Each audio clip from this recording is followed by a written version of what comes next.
All right, so the first thing that anybody needs in a garage is a decent workbench, right? So as you can see right here in the background, all I got is this plastic folding table, and it's done me well, but now it's time to upgrade.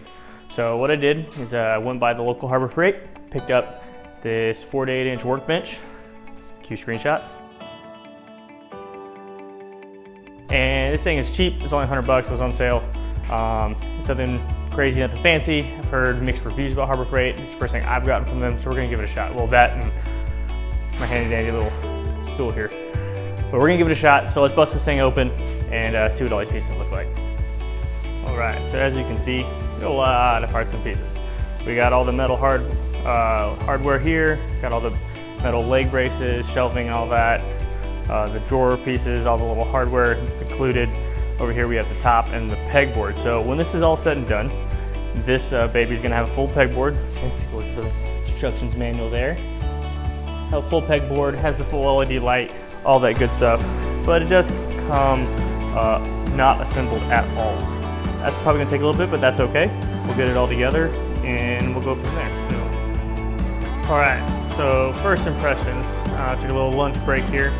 First impressions of it, fit and finish is not exactly 100% perfect, but something you'd expect with a budget build like this, a budget workbench, but so far so good.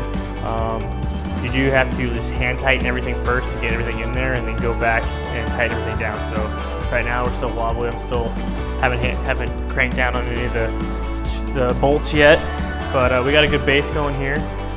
We got that power strip built in, which are one of the features of this that I really enjoy. There's the Honda, love you baby.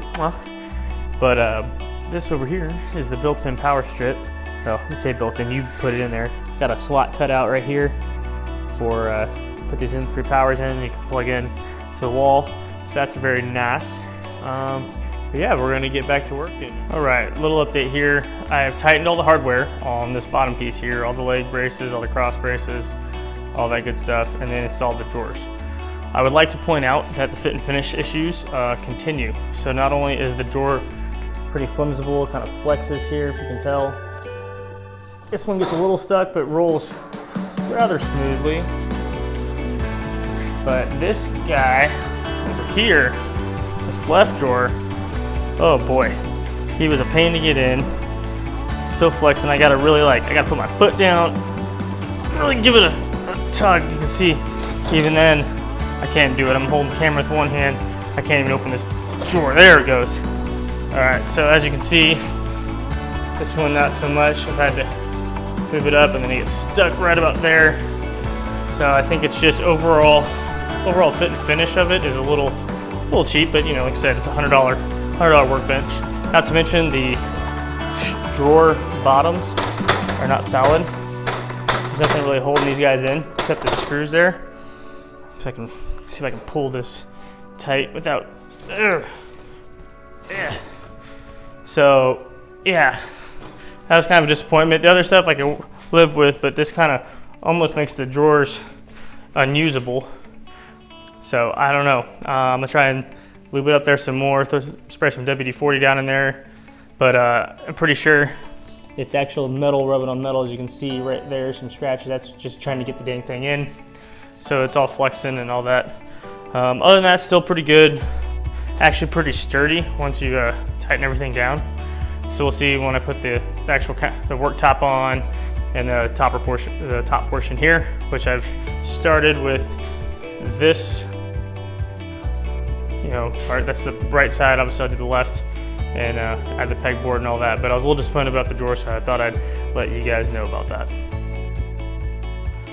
All right, so we're getting progress, but we had another issue here. At first I thought it was a lack of supplied hardware, but then as I dug deeper into it, I realized that the instructions themselves are wrong. So let me explain. In the instructions, it says to install these back braces here, and then the top back brace, and then there's a shelf that comes out right here, so it tells you to install all this and all that, and get all that, and then install this pegboard. Problem is if you do all that with the regular size short bolts that we've been using, you run out. So I started digging around. I had some extra hardware, made use of it. But then I realized when I got to the pegboard that you actually couldn't do that with these nuts and bolts already installed here. See, they come through here, come through there, and all that issue. So in reality, what it should be done is using longer bolts designed for the pegboard. So I will get right here and use them from the beginning. So I've done that now, at least partially.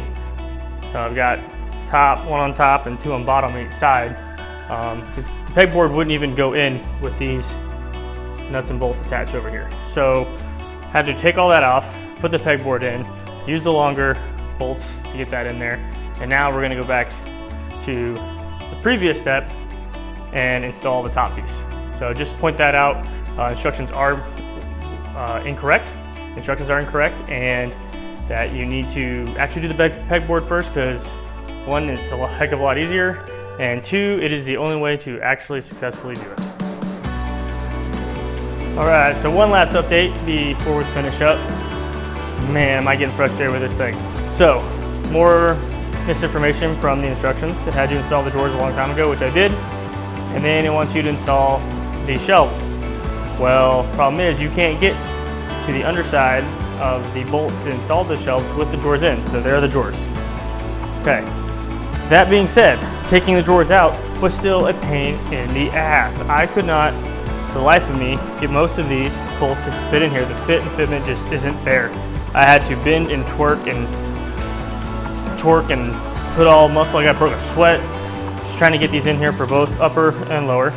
And then on the total top one, you can tell like it doesn't even fit very well here, the way it's all designed. Got gaps here in the back. You know, it's still a shelf, it's still gonna sit, but definitely not quality when it comes to that point. And then there's holes here that don't even fit to anything. And then last little update here comes with this little LED lamp. Yeah, well, it comes with these little clip things here. There it is. That you screw into this top shelf.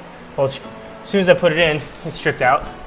So I went and got my own screw, but I kind of messed up because it was a little bit beefier, burlier, and it popped through on the top here. So now I have a permanent demarcation in my top shelf, and I haven't even used it yet.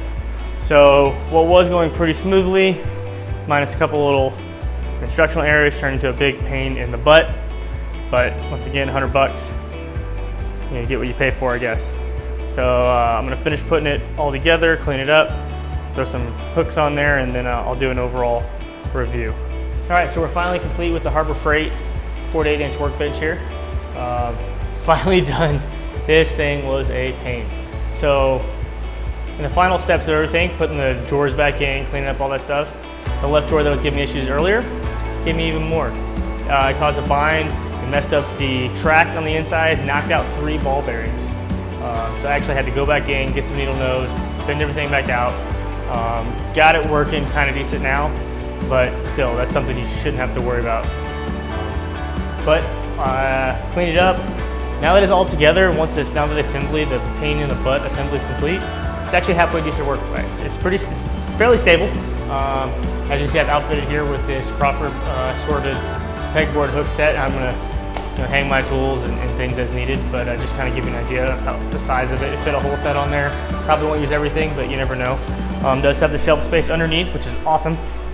But the drawers are a little janky.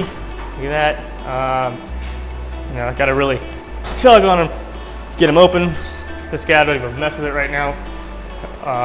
One other thing that was kind of annoying, it did come with this 3 outlet, power strip that you could hook up here. And it came with this LED light. Awesome, right? Well, except that the LED light, has to plug in too. So either you plug it into the same strip that you plug your power outlet into, or the same wall outlet, I should say, or you have to use one of the outlets on the bench itself. It's a halfway decent long one, so if you're set up directly behind an outlet, not an issue. But if you have to stretch out to reach it or use an extension cord or something to hook up your power strip to, you're kind of out an outlet. Other than that, basically, bottom line, it comes down to you get what you pay for. It was only 100 bucks. I got a workbench, I got a pegboard, I got a light, I got some drawers, I got some shelf space. Get it where you want it, don't move it. It'll do just fine for minor tasks. However, you do get what you pay for. Only 100 bucks at Harbor Freight, and it was a pain in the butt to assemble. fit and finish are totally not even close to being great. But other than that, you know, like I said, I got a workbench, I got a pegboard, I got a light, I got some drawers and shelves. So it'll do me just fine. I'm gonna set it up here in the garage to do some future projects on. So, all right, that wraps it up for the Harbor Freight 48-inch workbench assembly and walk around. Bottom line, you get what you pay for 100 bucks. It ain't that bad as long as you can work around its flaws. That's all I got. Thanks for coming by the garage.